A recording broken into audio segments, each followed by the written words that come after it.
हाथरस पीड़िता के साथ गैंग रेप का सच क्या है?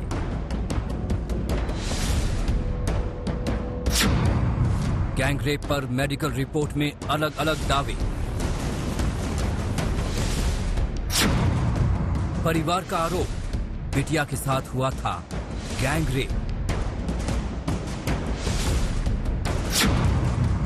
सुप्रीम कोर्ट के हलफनामे में सरकार का गैंग रेप से इनकार।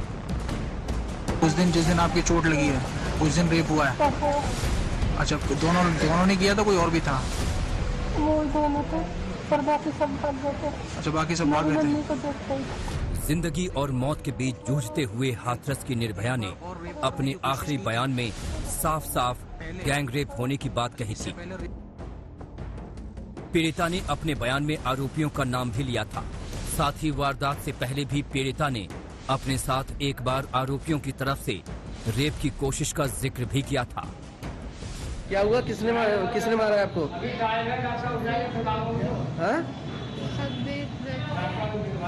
किसने? और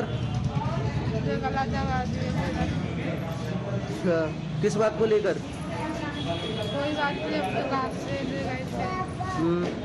फिर अब मैं ले रही थी तो वो जल ले गया मुझे और गला दबा दिया।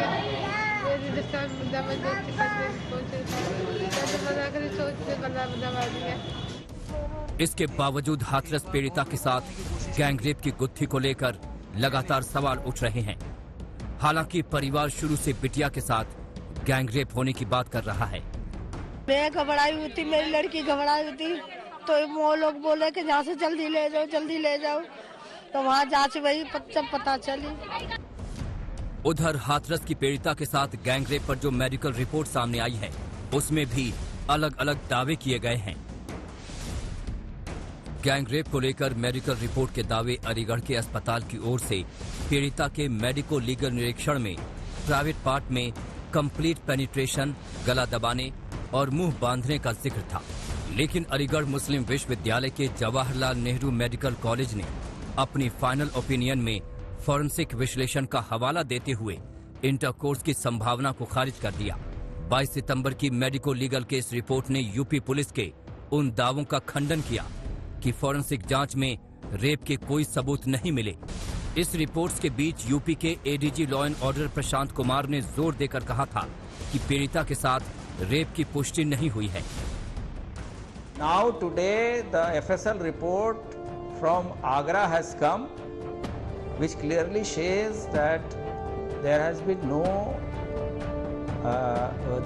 sperm is found on the collected samples, hence rape was not committed.